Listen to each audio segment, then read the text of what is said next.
Halo warga Sedulur Banten, senang sekali kami kembali hadir menyajikan informasi seputar kegiatan pemerintah Provinsi Banten selama sepekan dalam Banten Sepekan.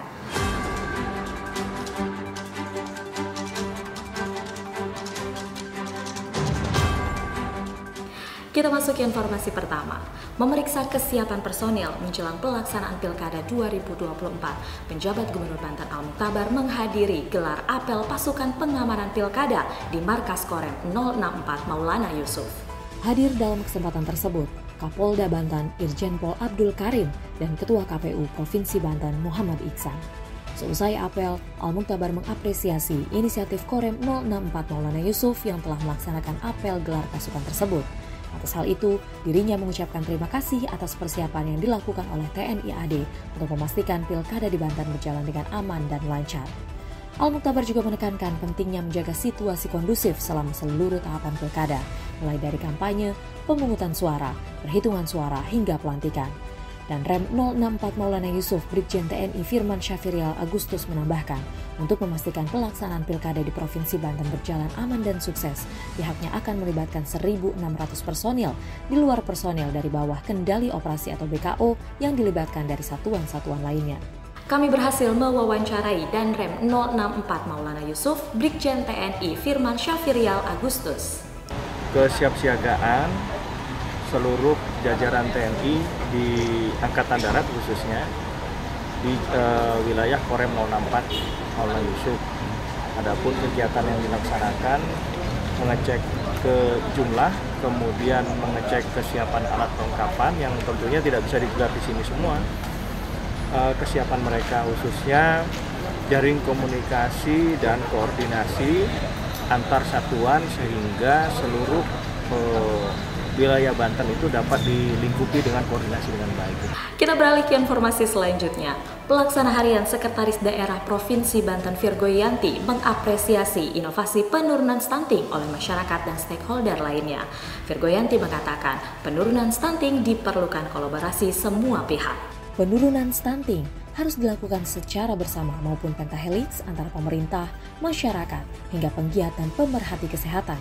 Hal itu disampaikan Virgoyanti usai membuka loka karya dan penghargaan inovasi stunting tahun 2024 yang diselenggarakan oleh DP3 AKKB Provinsi Banten bekerja sama dengan Patiro Banten. Virgoyanti menilai langkah tersebut bertujuan mendekatkan dan memudahkan pelayanan dalam menurunkan angka stunting di Provinsi Banten. Provinsi Banten belum lama ini telah melakukan pengukuran dan intervensi serentak pencegahan stunting tahun 2024. Hasilnya, Provinsi Banten masuk dalam daerah yang mencapai 100% dari target pengukuran. Sebagai informasi, DP3 AKKB Provinsi Banten bersama Patiro Banten telah melaksanakan program Katalis dan penilaian kompetensi inovasi penanganan stunting tahun 2024 yang diikuti oleh 19 inovator dari kabupaten kota seprovinsi Banten. Berikut ini 3 pemenang lomba inovasi penanganan stunting, yakni pertama Puskesmas Bojong Kamal Kabupaten Tangerang dengan inovasi makan bersama cegah stunting atau Mama Centing.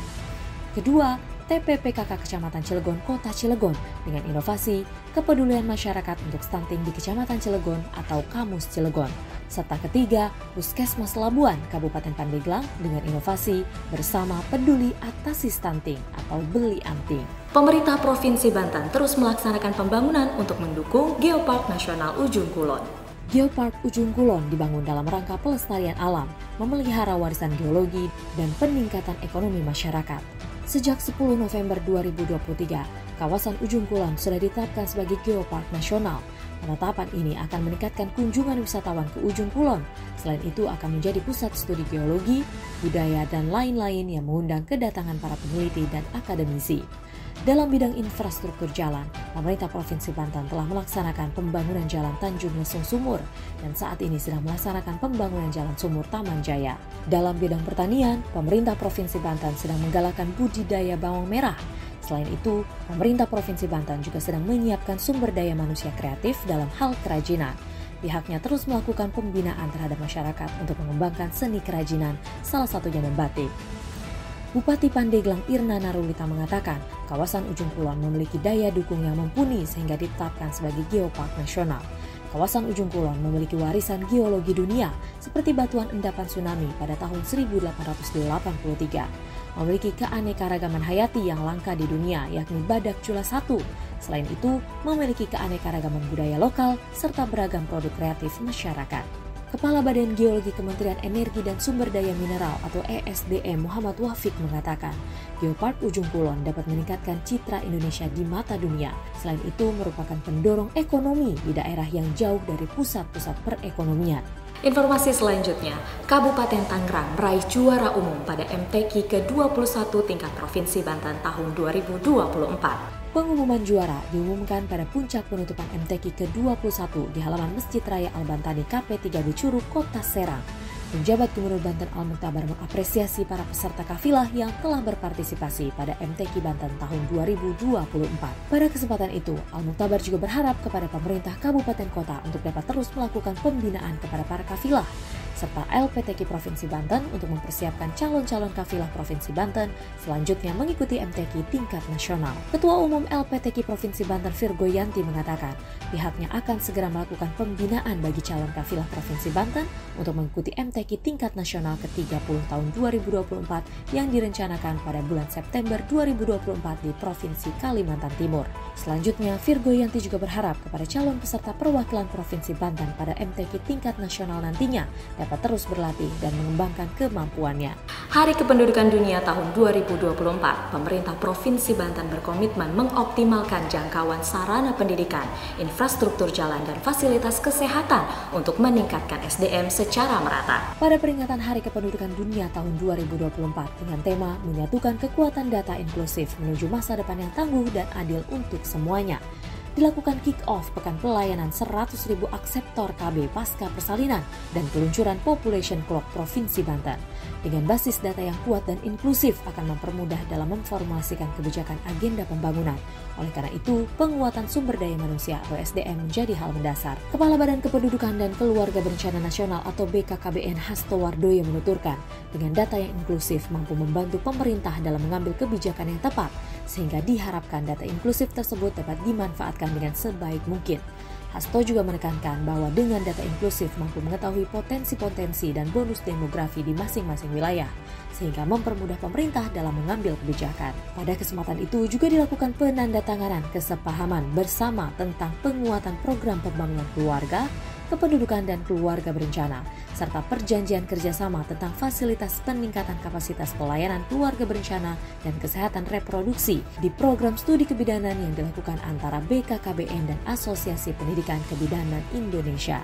Penjabat Gubernur Banten Al-Mukhtabar tegaskan komitmen untuk terus memperkuat Bank Banten sebagai salah satu BUMD dengan instrumen penting dalam mempercepat peningkatan kesejahteraan masyarakat. Hari ulang tahun ke-8 Bank Indonesia dilakukan secara serentak di seluruh kantor cabang di Indonesia dengan mengusung tema Bank Banten Sehat, Kuat, dan Bermartabat. Al-Mukhtabar mengungkapkan Bank Banten saat ini kondisinya jauh lebih baik dari sebelumnya. Bahkan sejak pertama kali berdiri pada 29 Juli 2016, pada usia 8 tahun inilah Bank Banten untuk pertama kalinya mencetak laba sebesar 26,59 miliar. Keterlibatan pemerintah kabupaten kota untuk bersama-sama memperkuat Bank Banten saat ini bukan lagi menjadi sebuah harapan, tetapi sudah nyata terjadi. Sampai dengan saat ini, sudah ada 4 pemerintah daerah yang berkomitmen untuk menempatkan RKUD-nya di Bank Banten. Ada sekitar 20 triliun anggaran yang dikelola oleh Bank Banten dari 4 pemerintah daerah tersebut. Dan ke depan akan ada 4 Pemda lagi yang menempatkan RKUD-nya di Bank Banten. Direktur Utama Bank Banten Muhammad Bustomi mengatakan, sehat, kuat, bermartabat memiliki arti penting di hari ulang tahun ke-8 Bank Banten, di mana Bank Banten terus-menerus melakukan perbaikan tata kelola, struktur bisnis, peningkatan skill dan kompetensi sumber daya manusia, serta menjalankan kegiatan bisnis dan operasional secara lebih prudent dan penuh kehati-hatian. Demikian Banten Sepekan kami hadirkan untuk Anda warga seluruh Banten. Sampai jumpa di Banten Sepekan selanjutnya.